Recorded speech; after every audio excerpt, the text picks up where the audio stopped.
Happy Sabbath to all those who have joined this Vespers meeting. I thank the church administration for this wonderful opportunity to share God's word.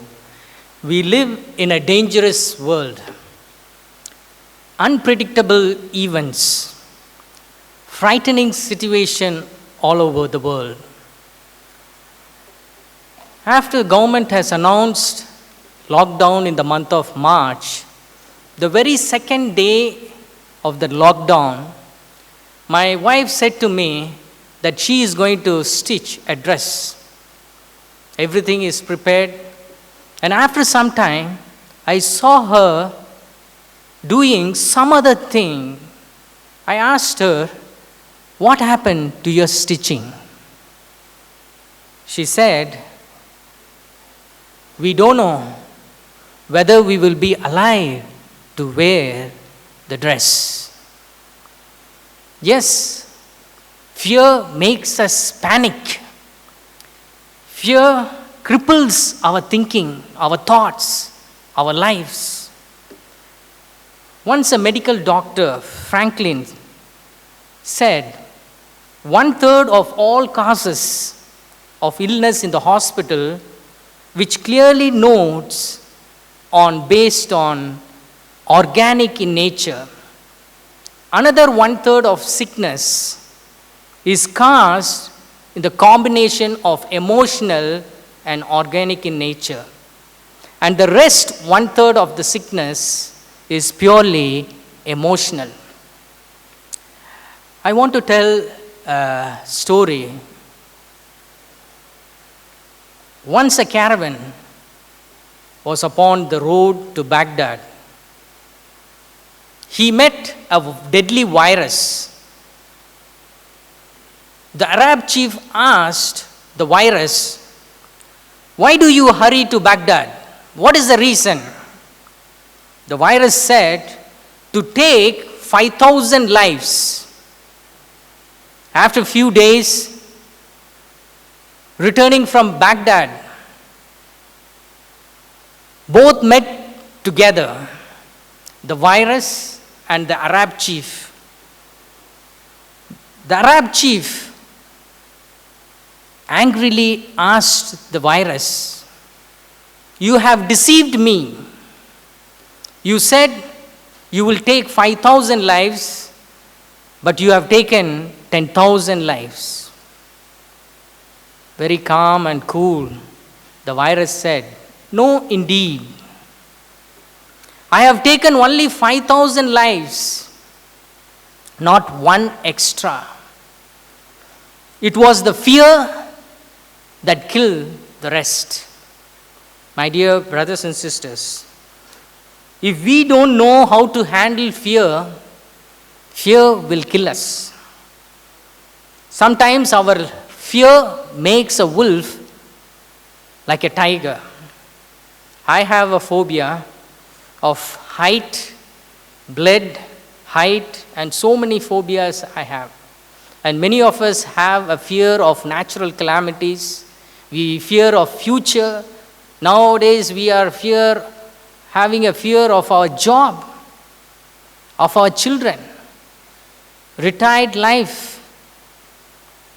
Two women came together and started talking how to handle fear.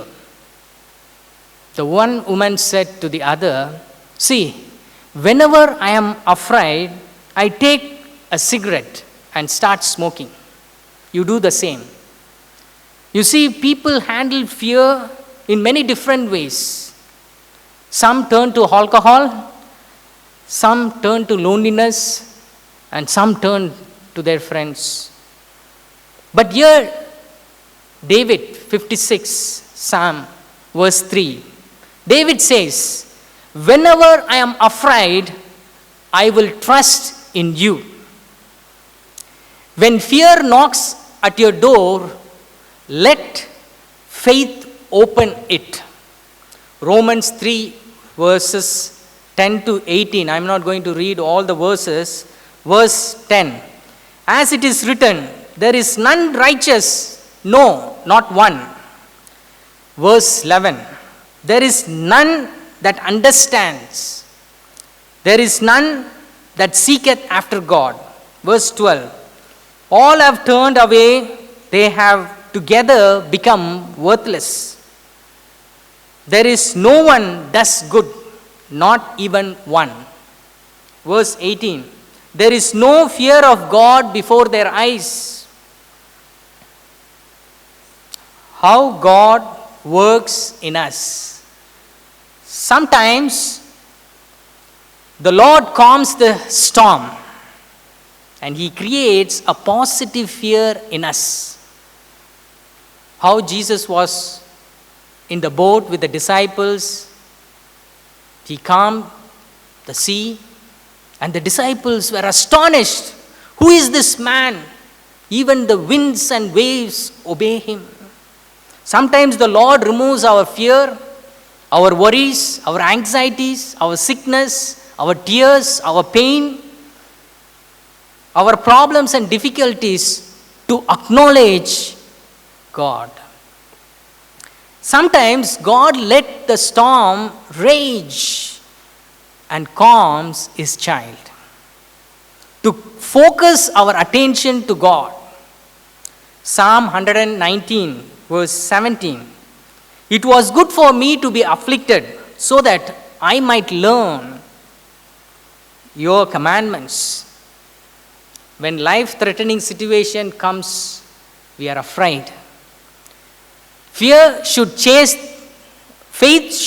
the fear. We don't do this one, then fear will chase the faith we have. When fear strikes us, we should think about God. We should think God that He is an omnipresent, omniscience, and omnipotent.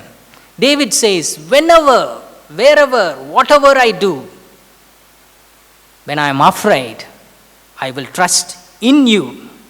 So, my dear brothers and sisters, we need to fight the fear only with the fear of God. There is no other substitute. The fear of God should remove our faith in this world.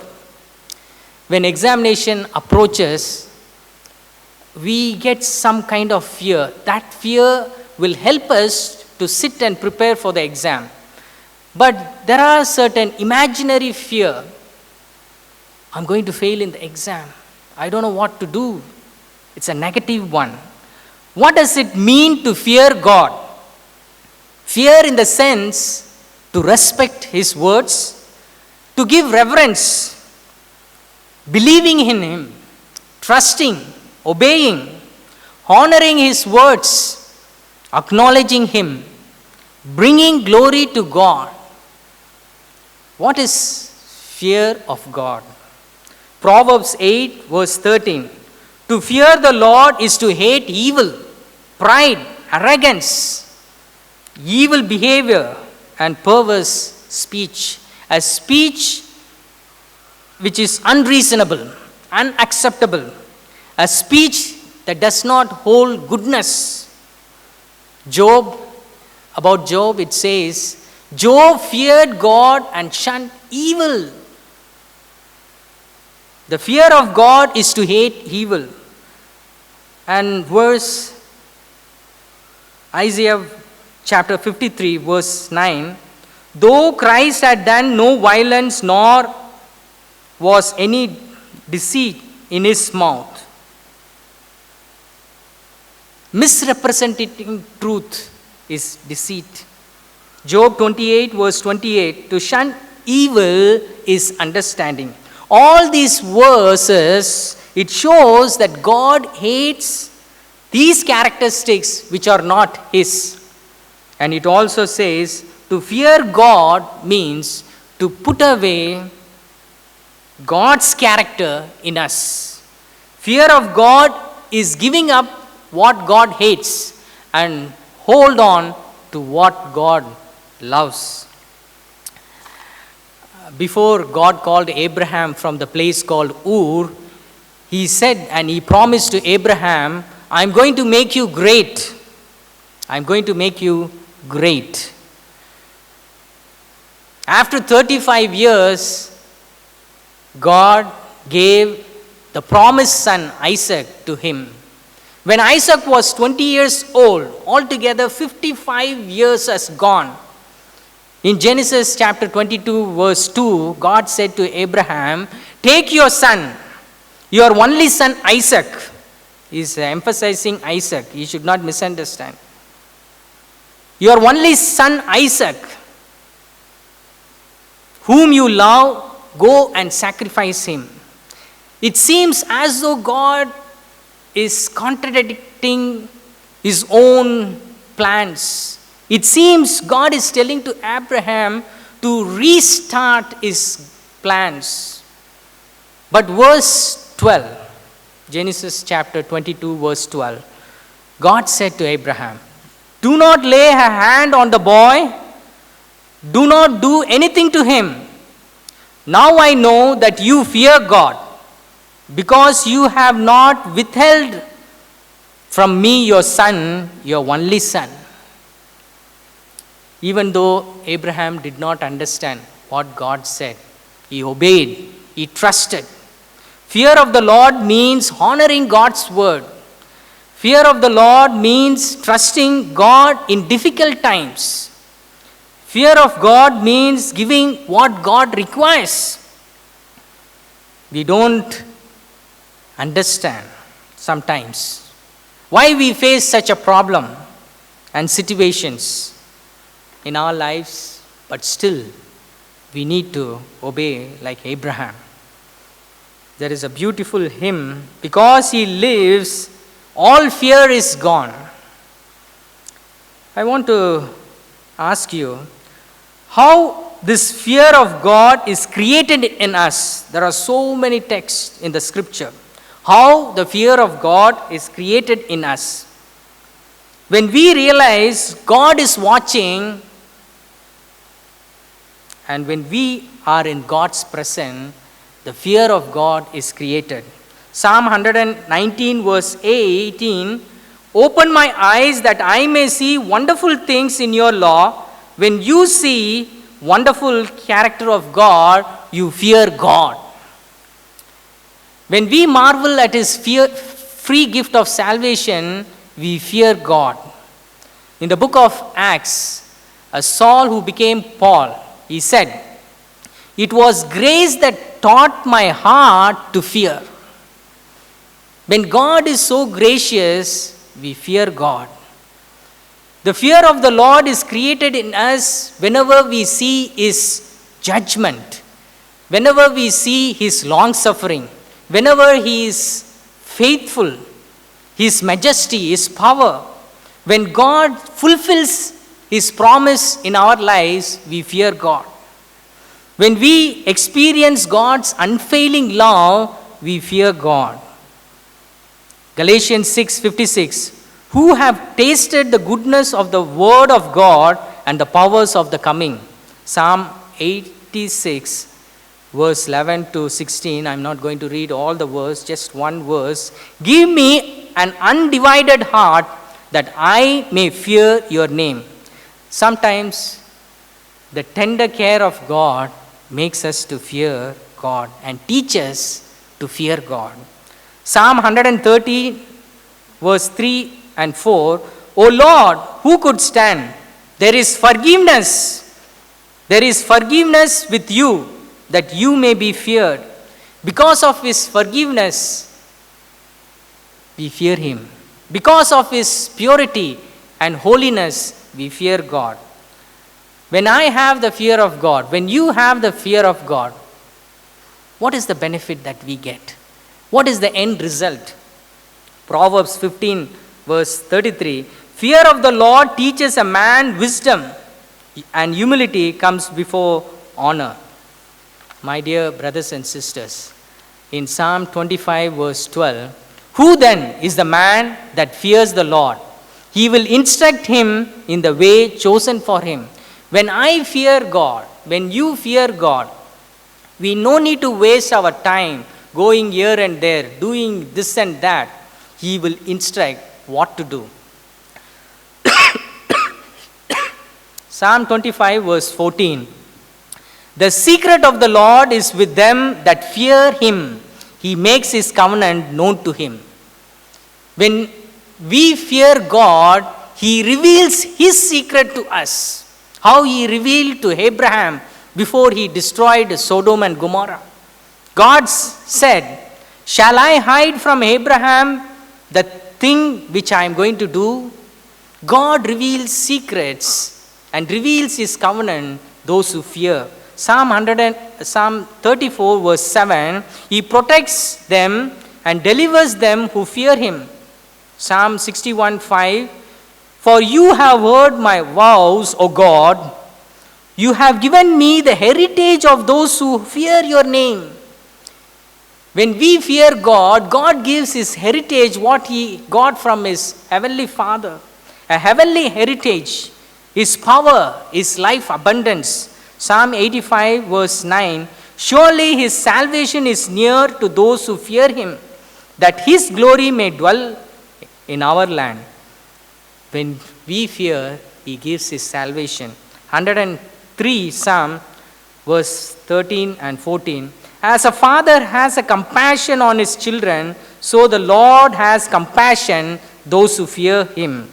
103 verse 17, "From everlasting to everlasting, the Lord is with those who fear him, and his righteousness with his children's children." You see, when an individual fear God, he not only gets the benefit, the blessings from God, but his children's children.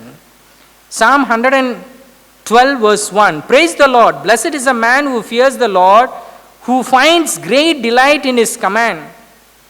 Proverbs 22 verse 4, "Humility and fear of the Lord brings wealth, honor, and life." People are running up and down, struggling day and night, using all their talents to come up in their life to be a rich person. But here says, when we have that fear, it's a great treasure. That's what David taught his son Solomon, to hold on to God's words. But Solomon, deviated, and he was going after wealth and honor and life. When financial crisis strikes us, we make financial strategies to overcome the financial burdens. So also, my dear brothers and sisters, when fear strikes us, we should have a spiritual strategy like short prayers, remembering God's wonderful words in the scripture, remembering God's blessing in the past, remembering how miraculously he has led in the past, reflecting on others' experience in the scripture. These are the strategies we need to have to overcome fear. Those who fear will never enter heaven. But perfect love expels all fear. It's not one or two, all fear. There's one interesting verse, Psalm 147, verse 10 to 11. "His delight is not in the strength of the horse, nor his pleasure in the legs of a man, but the Lord takes pleasure in those who fear him, in those hope in his steadfast love." God is not interested in his creation. He does not marvel at his creation. When God asked Satan in the council, he did not say, "When you came to heaven, did you see my galaxy, how I created?" He did not ask. But he asked Satan, "Have you considered my servant Job, who feared God and shun evil?" God takes pleasure those who fear him. There are so many verses, I can keep on can go through it. But in these last days, in these fearful days, in life-threatening situation, we are afraid. I know almost everyone have changed your priorities in this lockdown. I know some of have promised to be a pastor, to become a pastor. Some have promised to God that you are going to be a full-time evangelist or part-time evangelist. I know some have promised that you are going to give a thank offering. You are going to give a donation to the church if you are saved from this deadly virus. But let us see what God tells. In Matthew 24, he says, as in the days of Noah, people were eating and drinking, marrying and giving in marriage. This was the day. This was the activity went around till Noah entered the ark.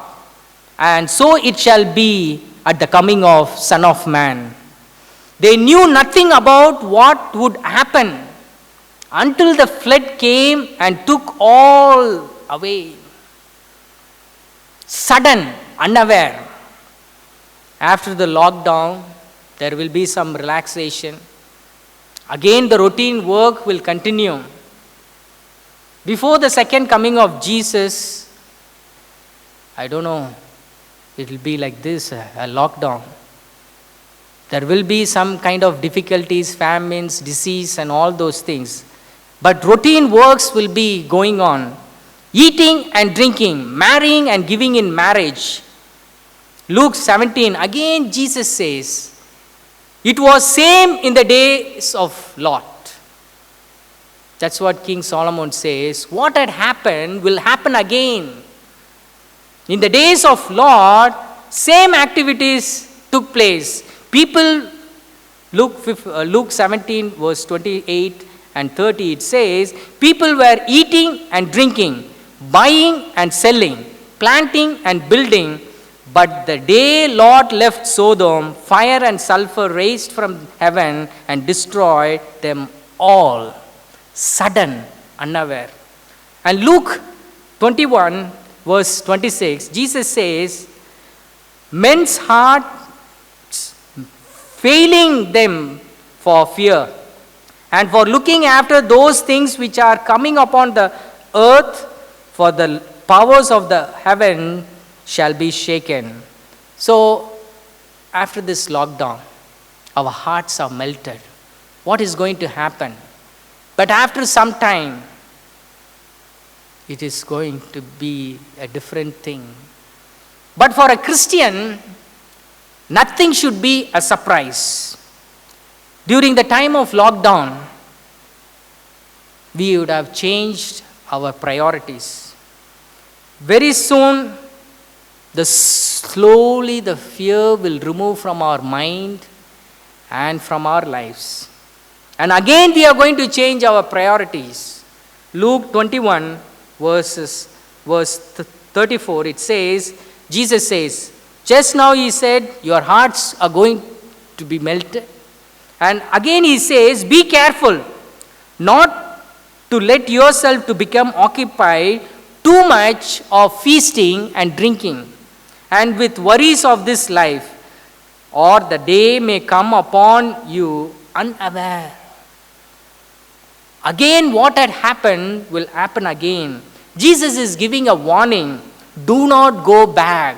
Do not change your priorities in life. My dear brothers and sisters, many have said, they used to say, oh, Jewish people, the teachers of the law, Pharisees and Sadducees and priests, they have kept all the information in the Bible in their fingertips. You know that? Biblical scholars have written that before Jesus' death, 24 hours before his death, during his crucifixion, 24 prophecies have fulfilled. All this happened before the teachers of the laws, Pharisees and Sadducees, but they knew it not. They knew it not that Christ is the Lamb of God. They did not know the scripture. They did not understand the scripture. They did not know the power of God. That's what Romans 3 we have seen. No one seeketh after God. No one has the fear of God. Only Simon and Anna, the prophetess, knew in the temple when they have taken Jesus to in the temple to dedicate Jesus knew that he is the Lamb of God. In the temple, curtains torn into pieces, the lamp escaped from priest's hand, but priest did not know. Even John the Baptist questioned, "Are you the one who was to come? Or should we expect someone else?" Disciples who saw the miracles of Jesus, ate with Jesus, received his teachings. The disciples who performed the miracles in the name of God, received God's blessing, ran away. They did not know who Jesus is. All who passed by, they said, "If you are the Son of Man, save yourself and save us." Even the thief said the same thing. You know what the other thief said? "Don't you fear God?" In this dying world and in our dying life, don't we have the fear of God? Only the thief who said, "Remember me, Lord, into your kingdom." Only the thief knew the purpose of Christ's first coming. He knew that Jesus will resurrect. He knew that Jesus will come second time. He knew at the third coming, Jesus will establish his kingdom. All these things took place and said this when Jesus was crucified. He is nothing in his appearance. In Isaiah 53, we see nothing in his appearance that we should desire in him. Men hide their faces. This was the condition of Jesus on the cross. In this condition, a dying thief accepted a dying Jesus on the cross as his personal savior because the thief feared God. Jewish people in those days did not follow Judaism. They followed intellectualism and rejected Jesus. God will do God's thing in God's way, in God's time, for the glory of God. Like Jewish people, we tell we have the truth, but we don't know the truth, individually speaking. We tell we know everything, but nothing in practical life. Let us not deceive ourselves. Everything is happening before us for a Christian. Nothing should be a surprise. The first angel message, fear God and give glory to him because the hour of judgment has come. The angel is making an appeal to each one of us this evening to make fear of God our top priority in our lives. The last verse for this evening, 2 Timothy chapter 1, verse 7. God has not given us the spirit of fear, but of power, of love, and of sound mind. May the Lord help each one of us with the spirit to fear God so that we will be found in God's kingdom. Let us pray. Our gracious Father in heaven, we thank you for the gift of life and your marvelous leading in this dangerous world. Help us to trust in thee even though we don't understand, like Noah, like Abraham. But we, like David, whenever we are afraid, help us to trust in you, Lord, because you are our solution. You are our rock. You are our future. You are our salvation. Guide us and remove all our doubts and our fear. Help us to live an upright life, to hate evil, so that many will be blessed through our lives and come to thy eternal kingdom. We ask these few blessings in Jesus' loving name. Amen.